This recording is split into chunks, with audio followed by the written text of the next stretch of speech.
Kareem Abdul-Jabbar stands at center court, Boston Garden, May 30th, 1985. 48 hours ago, he was humiliated on this same floor, 148 to 114, the worst loss of his career. 12 points, 3 rebounds. Every newspaper in America said the same thing. Kareem Abdul-Jabbar is finished. Red Auerbach went on television and said they don't even need to double-team him anymore. 14,890 fans are screaming at him right now, telling him to go home, telling him he's too old, telling him it's over. What happens in the next 2 minutes doesn't just prove them wrong. It silences an entire arena, and it changes how a 38-year-old man will be remembered forever. Boston Garden, Thursday night, 8:45 p.m. The building is a furnace. No air conditioning. Never had it. The Celtics like it that way. Keeps visiting teams uncomfortable. The parquet floor is already slick with humidity. 17 championship banners hang from the rafters, green and white everywhere. The most successful franchise in basketball history. And they've never lost to the Lakers in the finals. Not once. 8 series. 8 Celtic wins. Tonight, they're trying to go up 2 games to none. Tonight, they smell blood. Kareem stands at center court for the opening tip. 7'2", 265 pounds, 38 years old. The greatest scorer in NBA history. 36,000 points and counting. 6 MVP awards. 5 championships. 19 All-Star games. But right now, none of that matters. Right now, he's just an old man in a young man's game. At least that's what everyone thinks. Across from him stands Robert Parrish, the chief, 7 feet tall, 31 years old, 7 years younger than Kareem. In Game 1, Parrish dominated him, beat him down the court every possession, made him look slow, made him look old, made him look finished. Parrish is smiling, not a friendly smile. The smile of a predator who already knows the outcome. The smile of a man who thinks this series is already over. The referee holds the ball between them. Kareem looks at Parrish, doesn't smile, doesn't talk, just looks. His face is completely blank, unreadable. It's the same face he's worn for 20 years, the face that made reporters call him cold, arrogant, unapproachable. They never understood. The face isn't coldness, it's focus. It's a man who learned long ago that emotions are weapons your opponents can use against you. So he shows nothing, gives them nothing, lets them think whatever they want. But inside, something is different tonight. Something shifted in the last 48 hours. Something changed. 48 hours ago, he sat in a hotel room and watched himself get destroyed on every television channel. Watched the replays. Watched Parrish blow by him. Watched the Celtics celebrate. Watched Red Auerbach go on CBS and say, Kareem Abdul-Jabbar is no longer worth double-teaming. That one hurt. Not because it was cruel, because part of him wondered if it was true. 47 hours ago, he couldn't sleep. Lay in bed staring at the ceiling, thinking about 20 years in the league, thinking about all the championships, all the records, all the moments, wondering if this is how it ends. Humiliated on national television. Mocked by a man who's been his rival for decades, too old to compete, too proud to admit it. 46 hours ago, the sun came up. He made a decision, not a dramatic decision, not a Hollywood moment, just a quiet choice in a hotel room. If this is the end, he's not going out like that. If he's going to lose, he's going to lose fighting. Not walking, not hiding, fighting. 24 hours ago, the team gathered for a film session. Pat Riley at the front. Television screen showing every mistake from Game 1. Kareem always sits in the back. Has for years. Likes his privacy. Likes being away from the spotlight. Not today. Today he walked to the front row. sat down directly in front of the screen, directly in Riley's line of sight. The whole team noticed. Nobody said anything. They didn't have to. Riley didn't hold back. Showed every missed rotation, every time Kareem got beat down the floor, every lazy closeout, pointed at the screen, raised his voice, said Kareem didn't play hard enough, didn't compete, didn't give them a chance. Kareem sat there and took it, didn't argue, didn't make excuses, just nodded. When Riley finished, Kareem made one promise. It will never happen again. Ever. He called it a contract with his team. 23 hours ago, he did something he'd never done before. He went to each teammate, one by one, Magic Johnson, James Worthy, Byron Scott, Michael Cooper, Kurt Rambis, looked them in the eye and apologized, said he let them down, said he was better than that, said they deserved better. The greatest scorer in basketball history, apologizing to men half his age. The room went quiet. Something shifted. 12 hours ago, he asked Pat Riley for a favor. There's a team rule. No outsiders on the bus. No family. No friends. No exceptions. Riley is strict about it. Everyone knows that. But Kareem asked if his father could ride to the game. His father. Ferdinand Lewis Altendorf Sr. Big Al. A jazz musician and transit cop from Harlem. The man who raised him. Who taught him to stand up straight when everyone stared at the tall kid. Who told him he could be anything he wanted if he worked hard enough. Kareem is 38 years old, and he needed his father. Riley said yes. 2 hours ago, Big Al sat next to his son on the team bus. Didn't say much, didn't need to. Just put his hand on Kareem's shoulder. Squeezed once. That was enough. Father and son, riding to the biggest game of the season. The way it was when Kareem was 17 and playing at Power Memorial. The way it always should be. Now Kareem stands at center court. The referee tosses the ball. Kareem jumps. Not high. Never jumps high for the tip. Doesn't need to. His arms are longer than anyone else's. He tips it to Magic. The game begins. First possession. Lakers ball. Magic brings it up. The crowd is deafening. 14,000 people screaming. Magic looks left, looks right. The Celtics are in a zone, daring the Lakers to shoot from outside, daring them to avoid Kareem. Magic doesn't take the bait. He whips a pass into the post. Kareem catches it on the left block. Back to the basket. Parrish behind him. This is the moment. This is where Game 1 fell apart. Every time Kareem caught it in the post, Parrish fronted him. Pushed him, made him work for every inch. Made him look old, made him look slow. The crowd is already celebrating. They know what's coming. They've seen this movie before. Kareem feels Parrish behind him, feels the pressure on his back, feels the crowd's energy. For 1 second, everything stops. 20 years of basketball, 36,000 points, 6 championships. It all comes down to this. Does he still have it? Or is Red Auerbach right? Kareem makes his move, doesn't hesitate, drops his right shoulder, fakes baseline. Parrish bites, just a little, just enough.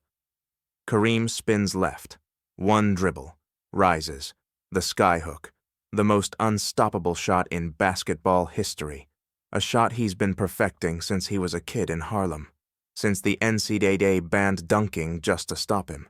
Since he had to create a weapon nobody could defend. The ball leaves his hand. High arc.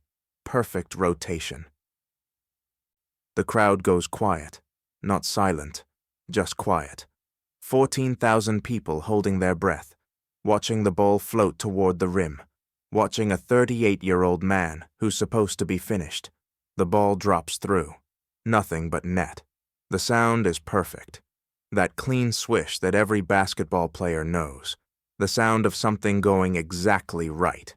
Kareem doesn't celebrate, doesn't pump his fist, doesn't look at Parrish, just turns and runs back on defense. Face blank, unreadable, like he's done this 36,000 times before. Because he has. Second possession, Celtics ball. Larry Bird brings it up. The crowd is still buzzing. One shot doesn't mean anything. Anyone can get lucky. Bird swings it to Parrish in the post. Parrish catches it, looks at Kareem, smiles again. That predator smile. Time to answer. Parrish makes his move, spins baseline. Kareem is right there, not behind him, not reaching, right there, in his chest. Parrish goes up for the shot. Kareem goes up with him, doesn't jump at the ball, doesn't try to block it, just occupies the space, makes Parrish alter his shot. The ball clangs off the rim. Rebound Lakers, third possession. Magic pushes the ball. Fast break. The crowd groans. They're not used to this. They're used to the Lakers looking tired after Game 1, looking defeated, looking ready to lose. Instead, Magic is flying. James Worthy is running the wing, and Kareem. Kareem is running with them, not jogging, running. His long strides eating up the floor, keeping pace with men 10 years younger. Magic pulls up at the free throw line. Defense collapses on him. He whips a pass to Kareem, trailing the play.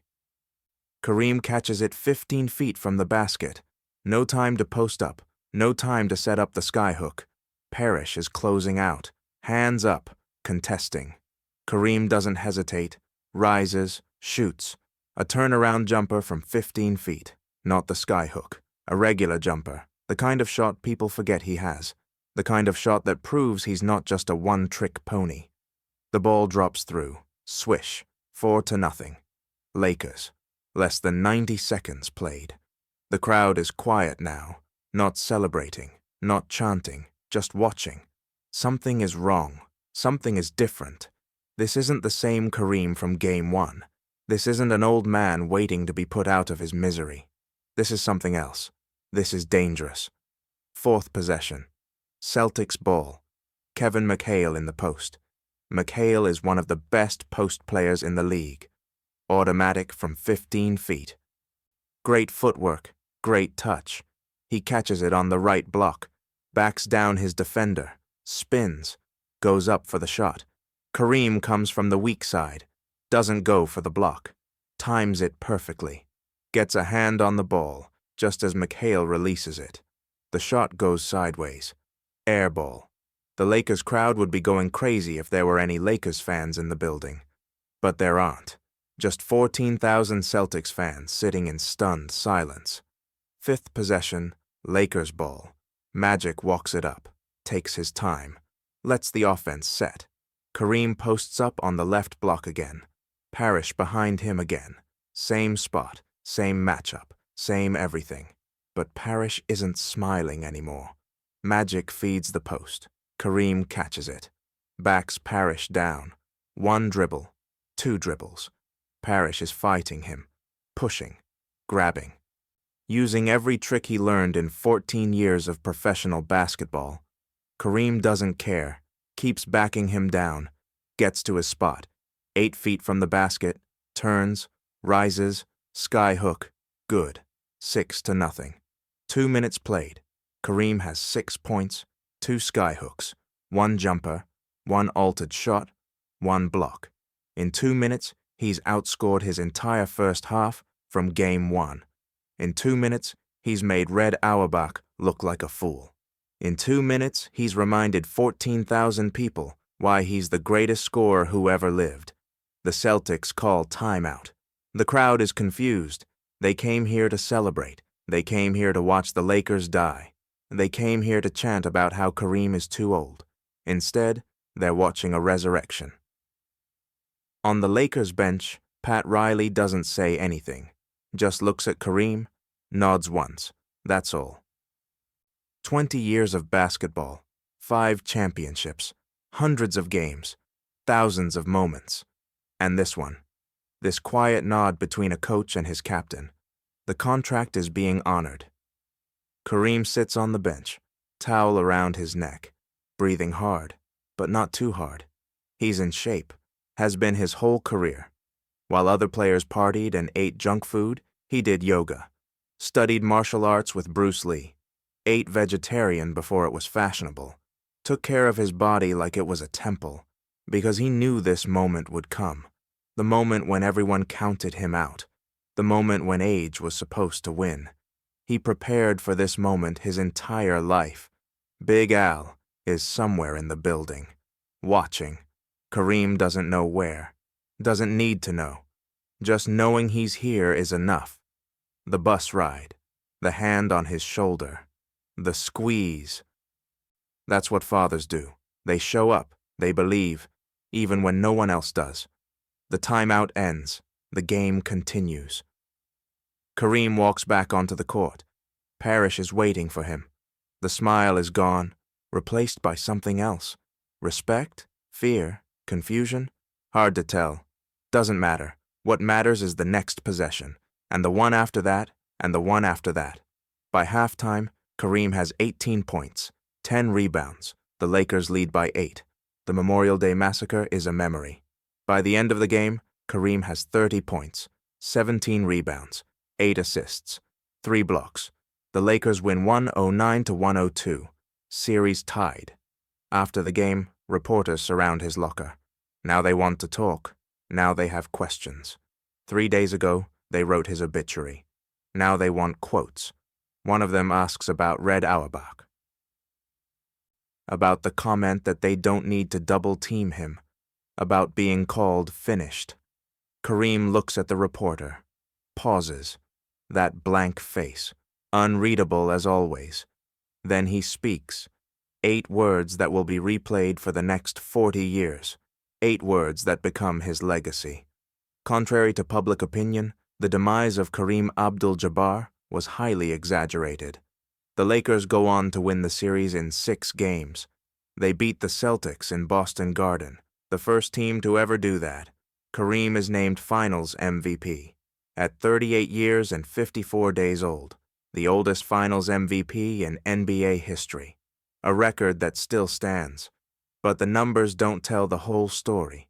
The story is about a man who heard the world say he was finished and refused to accept it.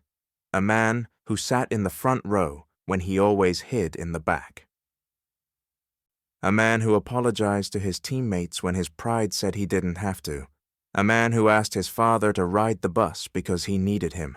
A man who answered his critics not with words, but with 2 skyhooks and a resurrection. Pat Riley said it was the greatest individual turnaround he'd ever seen. Said Kareem went from looking finished to looking unstoppable in 48 hours. Said the moment in the film session changed everything. The moment Kareem sat in the front row, the moment he stopped hiding. Byron Scott said they just jumped on the captain's back. Said Kareem was possessed. Said they'd never seen him like that. Said Robert Parrish had to deal with a man who refused to die. Larry Bird said Kareem was the difference. Said that skyhook along the baseline broke their spirit. Said he was the greatest player he ever faced. And Red Auerbach? He never said another word about not needing to double-team Kareem. Some lessons don't need to be repeated. Kareem played 4 more seasons after 1985, won 2 more championships, retired at 42 as the greatest scorer in basketball history. But ask anyone who watched. Ask anyone who was there that night in Boston. They'll tell you. Game 2 of the 1985 Finals. The first 2 minutes. That's when a legend was reborn. Everyone gets counted out. Everyone has a moment when the world decides they're done. When the experts write the obituary. When the critics pile on. The question isn't whether that moment will come. It will. The question is what you do when it arrives. You can accept the verdict. Nod along. Let them be right. Or you can sit in the front row. Apologize to your team. Ask your father to ride the bus, walk onto the floor, and prove them all wrong, 1 skyhook at a time. Highly exaggerated indeed. What are they saying about you? And what are you going to prove?